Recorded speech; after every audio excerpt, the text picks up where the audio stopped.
It's hard to look at. This heartbreaking photo posted on Facebook meant to send a tough message. Good evening to you. I'm Erica Fly. And I'm Jason Fechner. That message tonight is from this Indianapolis woman's family right now, all to raise awareness of domestic violence. Thank you, Jason and Erica. Reports are saying that the boyfriend attempted to rip out her tongue, bit her at least 12 times on the body, and caused internal bleeding. The family chose to share this post as a way to spread awareness for domestic violence. However, the cost of these hospital bills and therapy have been piling up on them and causing them stress. Please do what you can to support them in this difficult time. Here we have a local resident with their telling of the story. So, sir, we've come to understand that you were the one who called the police. Tell us why you did that exactly that night. So it was about 2:30, about 3 o'clock in the morning. I was just laying in bed getting ready for work. And my girlfriend comes and said, "Hey, do you hear that yelling?" And I'm like, "Let me see." So we step outside for a second and we hear help, help, or get off me. And I was like, I didn't want to call the cops at first because it wasn't my business. But I can't just have someone just scream at help for no reason. So we ended up calling the cops without them knowing. And then when the cops got here, that's how he got caught. Thank you for your time. Yes. The Untold Side of Domestic Violence, The Ugly Parts of a Loving Relationship by Marchi Marshall. What constitutes as domestic violence? For the most part, when domestic violence is spoken upon, the physical abuse that comes with it is highlighted. However, there are other forms of abuse outside of that. Domestic abuse is when a partner or spouse uses dominating or violent behavior to exert control over a partner physically, sexually, or psychologically. This can include financial abuse, emotional abuse, control and isolation, sexual abuse, and verbal abuse. Emotional abuse. While it's important to not invalidate those who feel like they have experienced emotional abuse, it is also important to distinguish between conflict and emotional abuse. What does emotional abuse look like? Being constantly suspicious of the person, passing critical, hurtful comments against them, publicly humiliating them, controlling them through means of punishment, withholding affection, neglecting their needs and wishes, making them doubt themselves, and controlling where they go and who they meet. While conflict is a normal part of any healthy relationship, emotional abuse is intentionally employing tactics to belittle or degrade someone else. This can include insults or verbal threats. Control and isolation. Undeniably, it is normal for the average individual to want control over their lives, although this becomes an issue when this control is used as a way to assert dominance. This is when the relationship becomes abusive. Keeping track of phone calls and other social medias, demanding proof of whereabouts on a daily basis, prevention of attendance to social and family events are all examples of control and isolation. Internalized oppression as a result of domestic violence.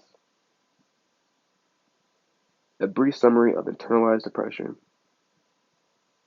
Internalized oppression is often a culmination of the other forms of oppression and can be the most difficult to overcome. People who struggle with internalized oppression have taken the ideas of oppression and applied them to themselves, believing them to be true.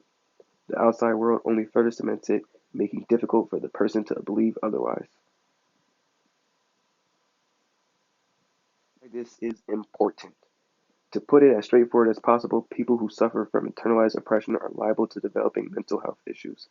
Victims of domestic violence fall underneath this category.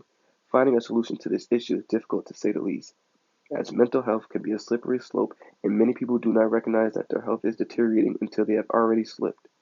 Unfortunately, the sad truth of that situation is that it can result in suicide. Being aware that PTSD stemming from oppression is necessary, as 10% of people with PTSD have attempted suicide. And here we have a guest speaker.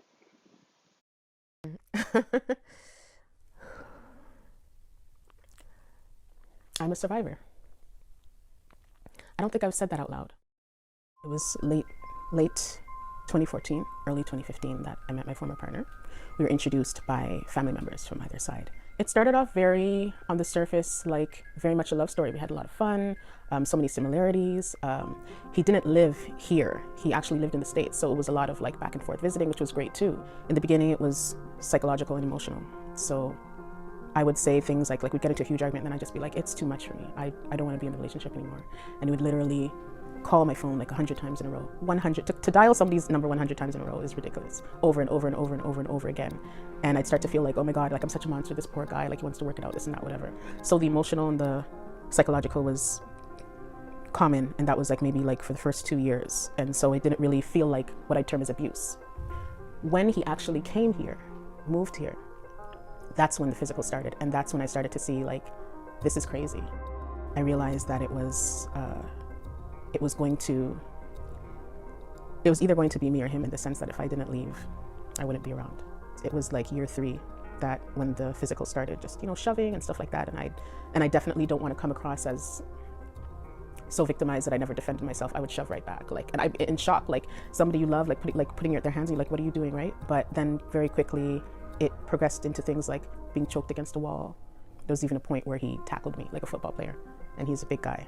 And I would never wish on my worst enemy the feeling of somebody's hands around your neck and looking at somebody who has proclaimed that they love you, but is literally jeopardizing your life. I never had real sincere thoughts of truly leaving until the physical abuse began, because that's when it was my wake-up call. Yeah, it was my wake-up call.